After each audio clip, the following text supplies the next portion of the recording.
there is combination of mind and matter. So mind and matter are the ultimate realities.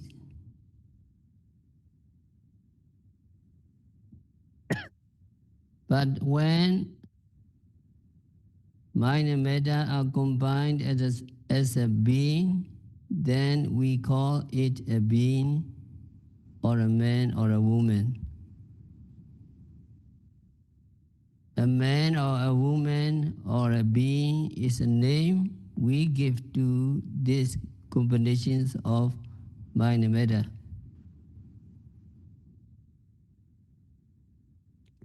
So a man or a woman or a being actually exists only in the imaginations of people. They have no individual essence. They have no existence of their own. The names we give to people, the names we give to things, and also people or things that are represented by these names are called apparent reality or concept. From this apparent reality, we need to take out the ultimate reality. So from the man, we get mind and matter. Mind and matter are the ultimate realities.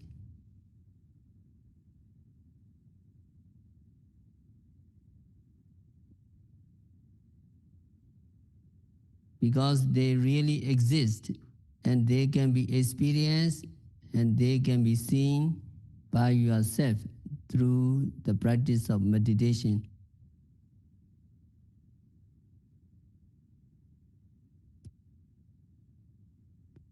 So concepts are those that have no real existence of their own,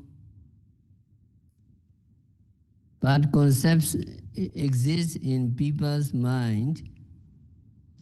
And we use a lot of concepts in our daily lives. But when we practice Vipassana meditation, we do not take concepts as object, because the purpose of Vipassana meditation is to see that mind and matter are impermanent, suffering, and no soul.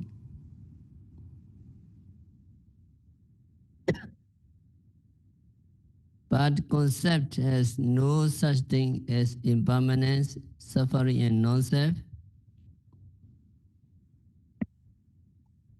because we do not know when concepts comes into being. We do not know when concepts disappear. We don't know. They do not have these three characteristics: impermanence, suffering, and non-self. And these three characteristics are important to see, because when you see these three characteristics,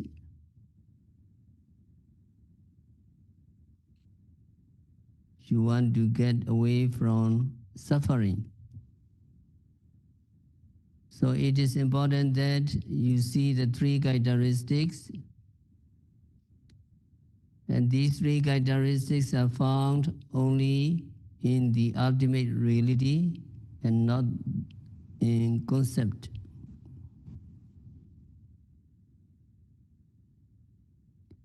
There are four ultimate realities taught in Buddhism: Citta, Cittasika, Rupa, and Nibbana. Citta, consciousness; Cittasika, mental factors; Rupa, matter; and Nibbana,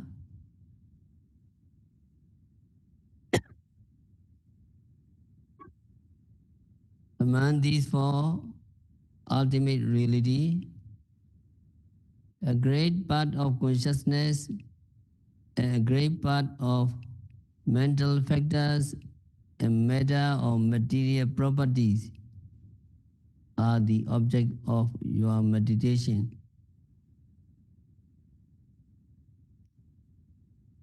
Also, Vipassana meditation takes only what belongs to mundane sphere, logia,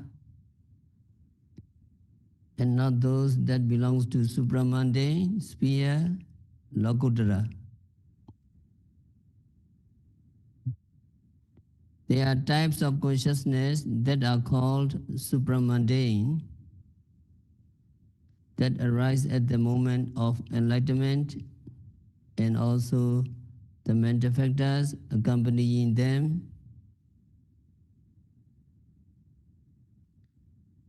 These supramundane are not taken as object simply because they are not yet attained by those meditators who practice Vipassana meditation.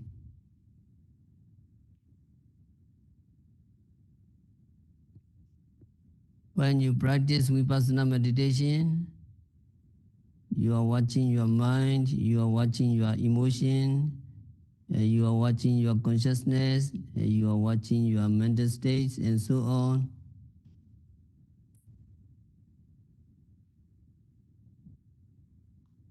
Only that you experience, only those that arise in your mind, you can take as object.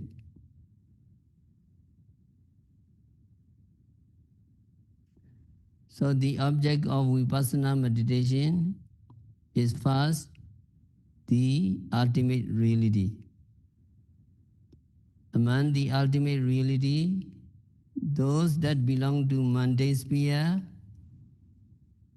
not supramundane sphere.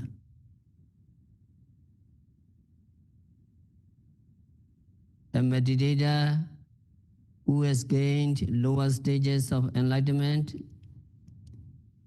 may practice Vipassana meditation, and he or she could take the supramundane consciousness, his or her supramundane consciousness, as object of Vipassana meditation.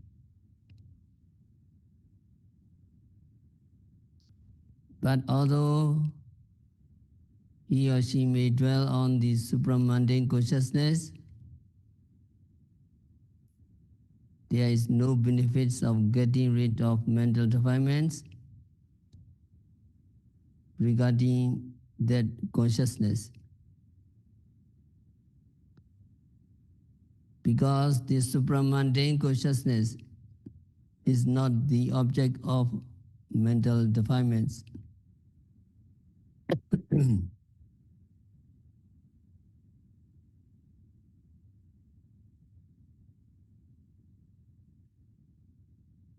A meditator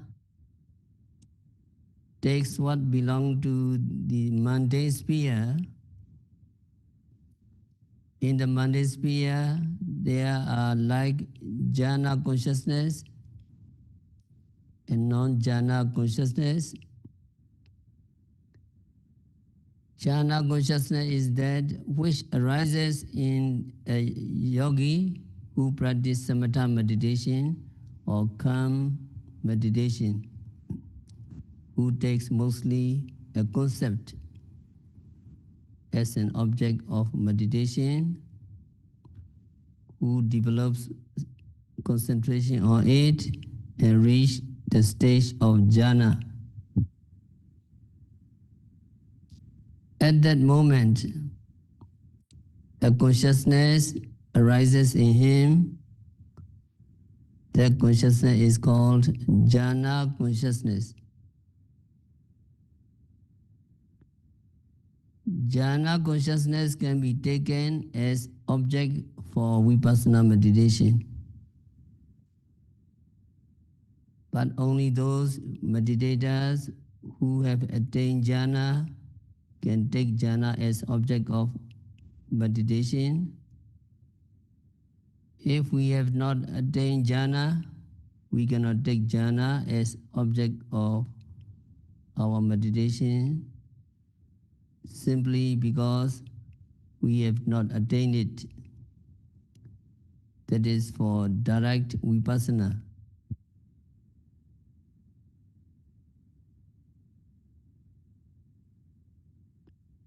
There are two kinds of vipassana: direct vipassana and inferential vipassana. Direct vipassana, pichaka, and inferential anumana. So first you get the direct vipassana. That means you put your mind on the present object and you come to see these objects as impermanent, suffering, and non-self. After you have seen the real object, you have observed as impermanent, suffering, and non-self, you can make an inference that just this object I am observing is impermanent, suffering, and non-self. So the other objects will be impermanent, suffering, and non-self. In that way, you practice inferential vipassana on the other phenomena which you do not actually experience.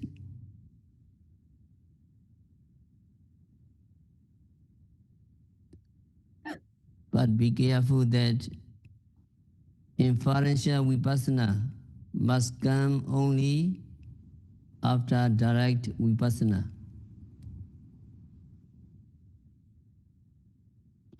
First, you have to see that a certain object is impermanent. Only after that you can infer that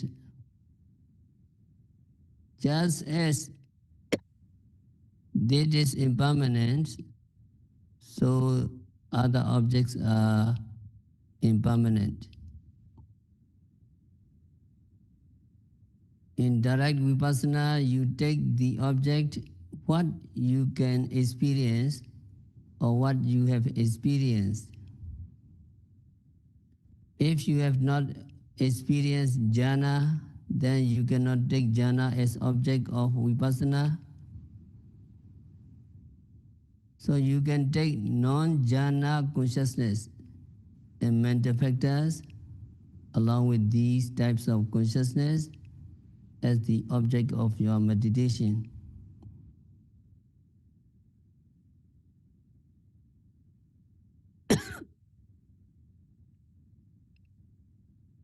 Among the non-jhana consciousness, those that arise only in the minds of arahants cannot be taken as object.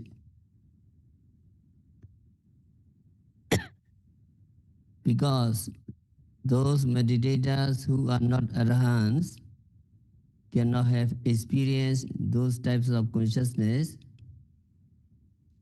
So these types of consciousness cannot be taken as object.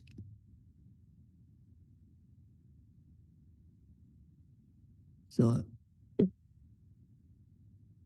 actually there are just a few types of consciousness and mental factors and all material properties that can be the object of Vipassana meditation. Among those that are non-jhana consciousness or among those that are material properties, only those objects that are evident to you are to be taken as object of your meditation.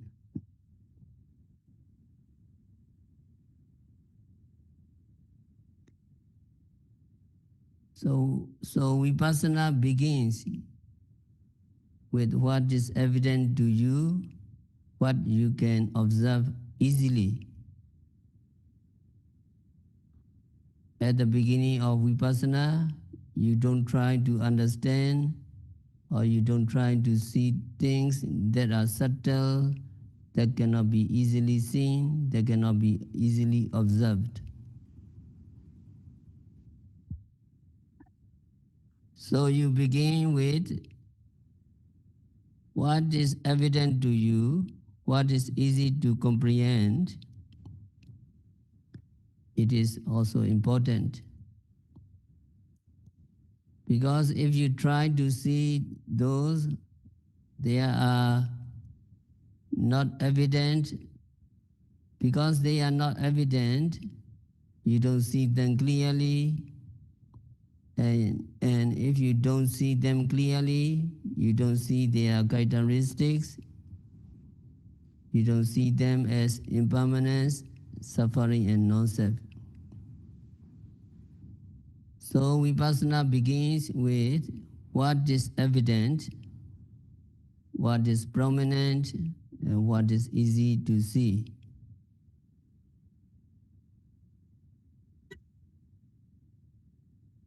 And also there are two kinds of object, internal object and external object.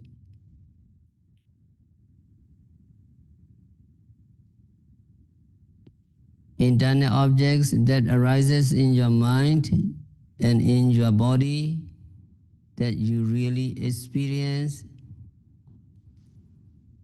External means those that arise in other people, also those that are in outside things like trees, mountains, and so on.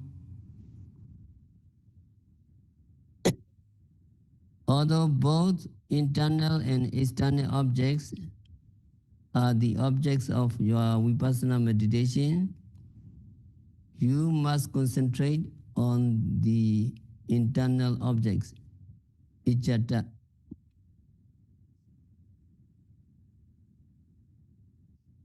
Because only the internal objects are evident to you. For example,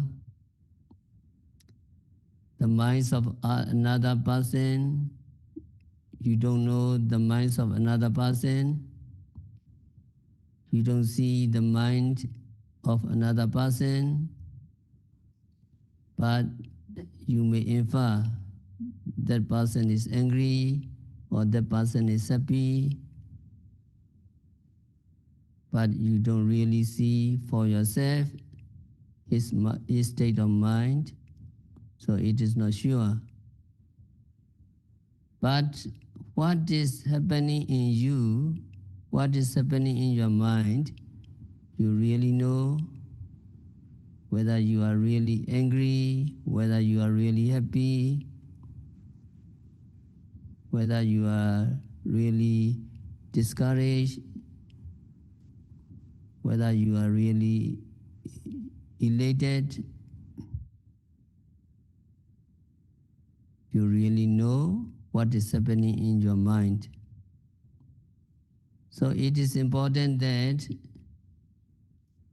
you should lay emphasis on observing the objects that are internal.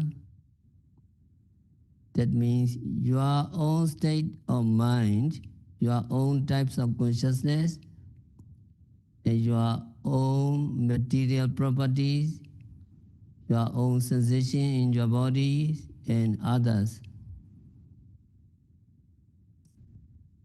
After you have observed the internal objects and comes to know them as impermanence, suffering, and non-self, then you may do the inferential vipassana on the external objects. such as mind.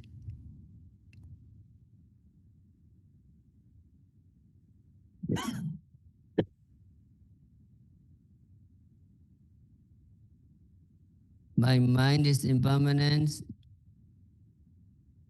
because I watch the mind.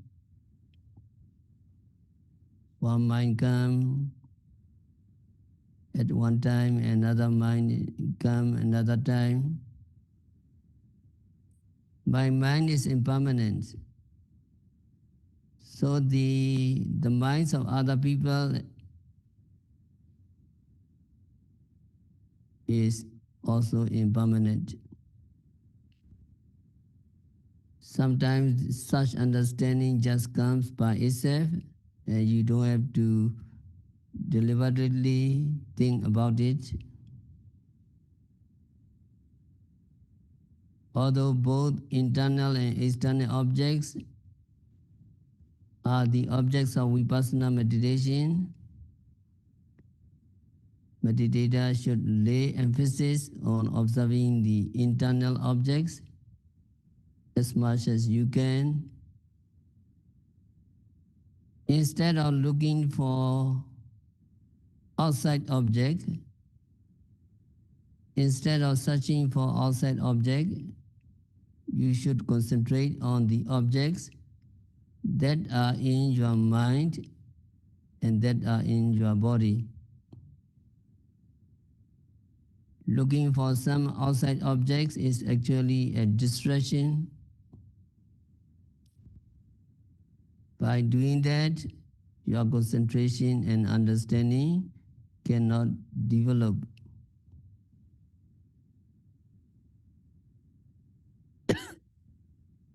Next, the object of Vipassana is the present object.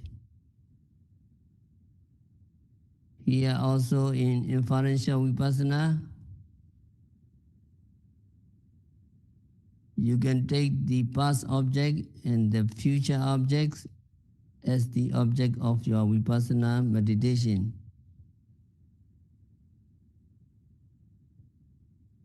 But here also first there must be direct understanding, direct observation, direct Vipassana on the object that are evident to you. That which is evident to you is actually that which is present at the moment. So you take the objects as the present moment, as the object of meditation, and try to be mindful of it, or try to make mental notes of it, and try to see its characteristics, try to see that it is impermanence, it is suffering, and it is non-self.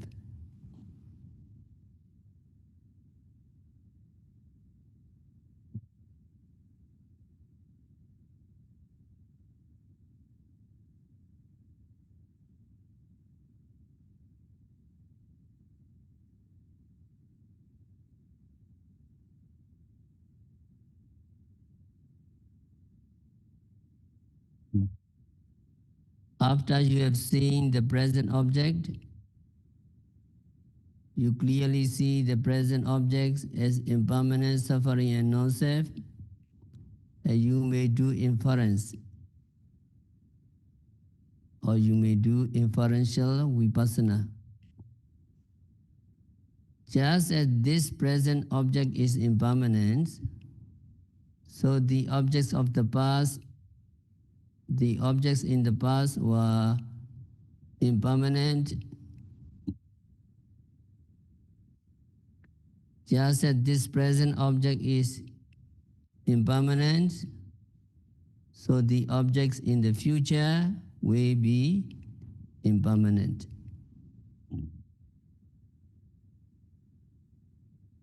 That kinds of contemplation or that kinds of comprehension comes to you actually almost by itself. After seeing the present objects as impermanent, suffering, and non-self, you just come to see that just as this is impermanent, so the others are impermanent.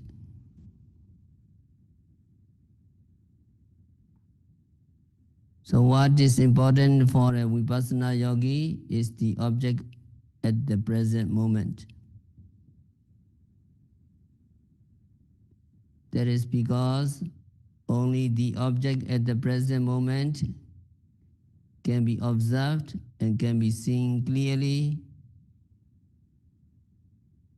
An object that is past now cannot be observed, however much you may recall it to your mind.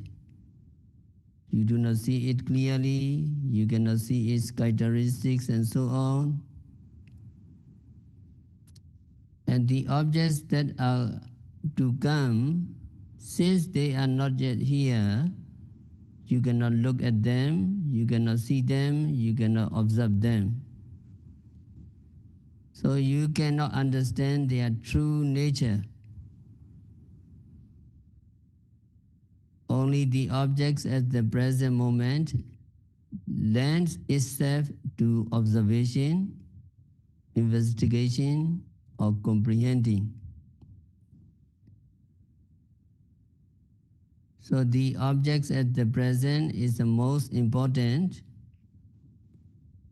and that objects at the present moment can be any ultimate realities, your thoughts, your emotion, your sensation in your body, and the rising and falling of the abdomen, and the other, and there are many things. So Buddha said, Atitan nanwagameya napatikinke anagatam. Yada atitan bihinantam apatincha anagatam. Vichopanincha yandaman tata tata vipassati asahira asankopa tawida anubhyuheye. Do not let past come back to you. Do not go after the past, and do not long for the future, because the future has not yet come. Do not go after the past, because the past is already past. But meditators who is able to be mindful of the object at the present moment, or the present moment as it arises, should develop concentration and wisdom that cannot be dragged away by wrong view and by attachment, that cannot be destroyed by wrong view and attachment. So if you can capture the present object, surprisingly you can get the very good value of the phenomena.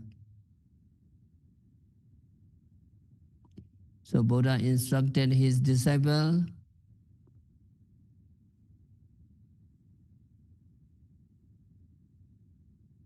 to be mindful of the objects at the present moment, and not to go back to the past, and not to long for the future, because they are not real actually. One has already passed, and so not here, and the other is not yet there. So they are not here. However much you try to watch them, you will not see them clearly, And if you don't see them clearly, you cannot see their characteristics. But the present object is different. If you train again and again, if you become skillful, you can capture more and more the present object.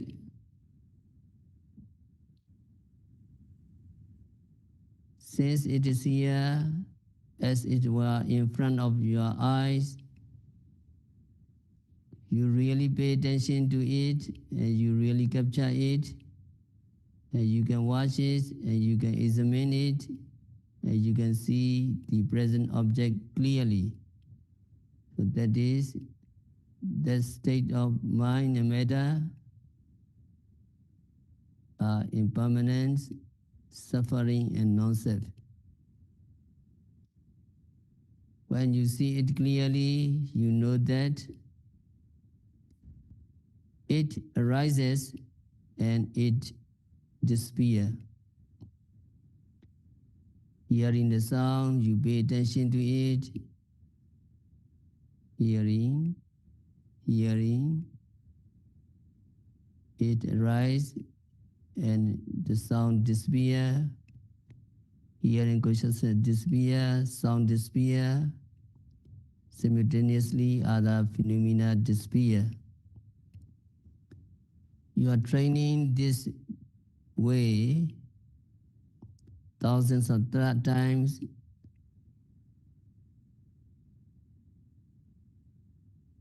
It is to see the true nature as they really are. And you see it is impermanent. And it is constantly oppressed by arising and disappearing. Because one arises and disappears, and then another arises and then disappears, and so on. It is like being bombarded by arising and disappearing. That sense of being constantly oppressed by arising and disappearing is what we call suffering.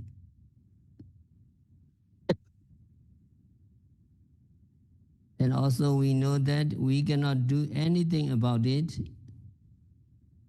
We cannot do anything about this process. We have to just accept it. We cannot make the impermanence permanence. We cannot make suffering happiness, and so on. So we have no control over this process,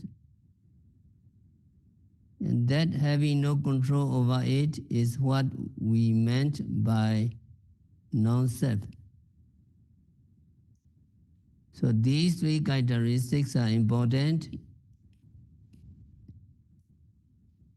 because without seeing these three characteristics, we cannot make progress, we cannot get to the point where we are dispassionate towards all mental and physical phenomena.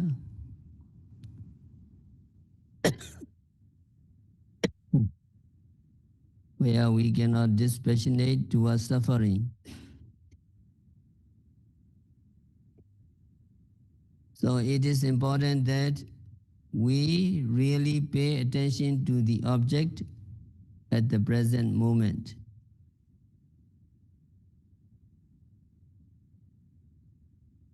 So you are taking that kinds of present object is golden opportunity.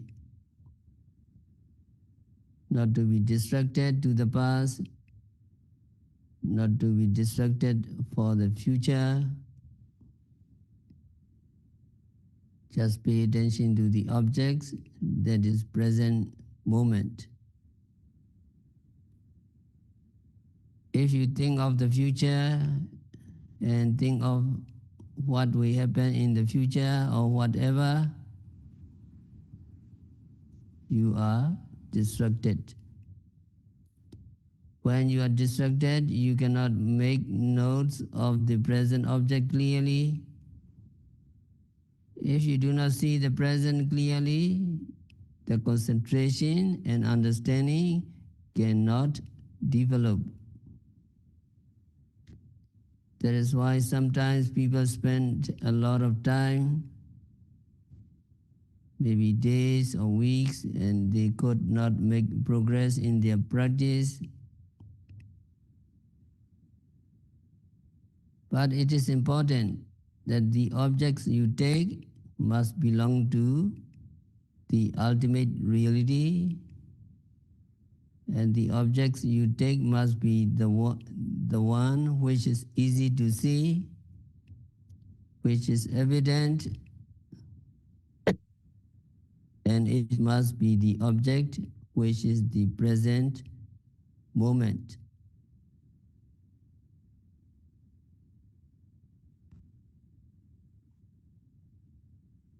So we should understand the object of our Vipassana meditation.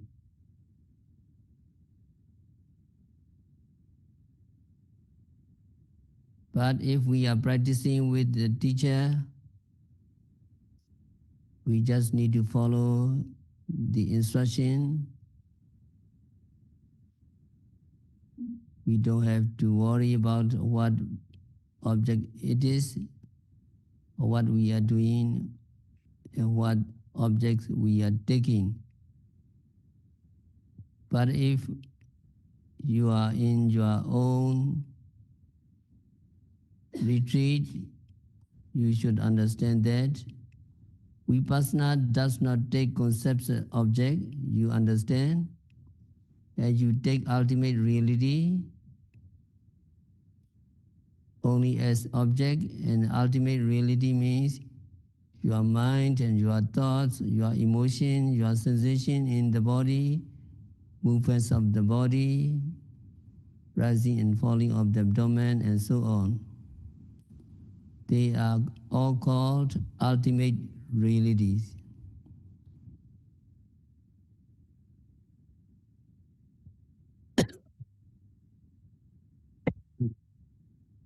Among the ultimate reality, you concentrate on what is mundane, lokiya, or upadana khanda.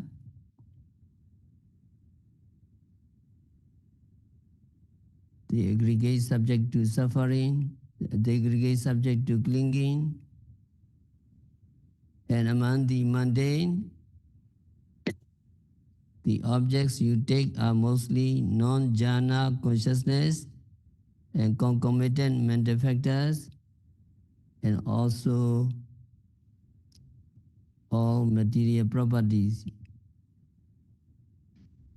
you take mostly. So these can be both internal and external, and you should concentrate more on internal objects and then external objects.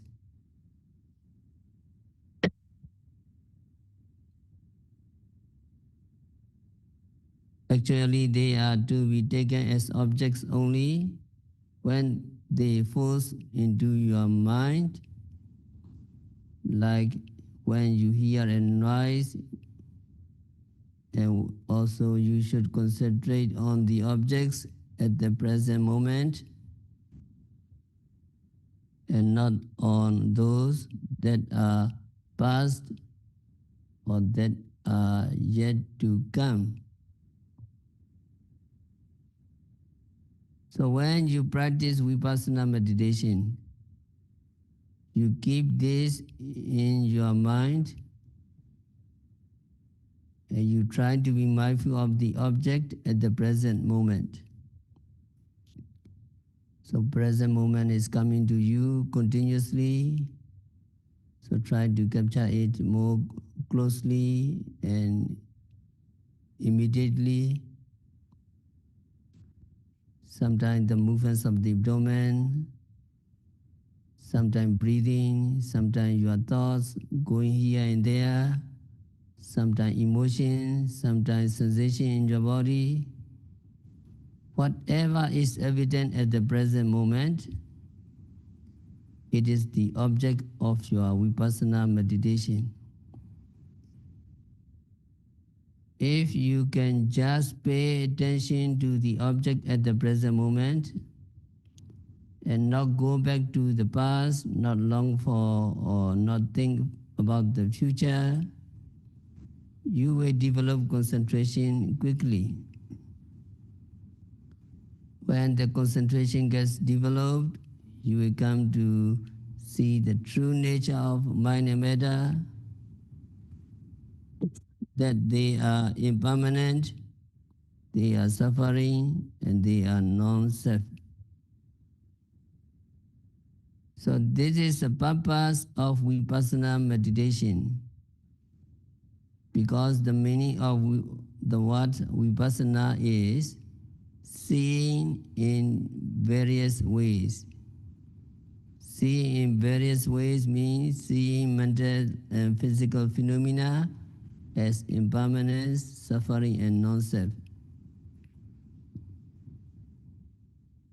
So now you are practicing Vipassana, very good, golden opportunity you have, because every present moments are precious for you. You can take the true nature of the phenomena, and if you see that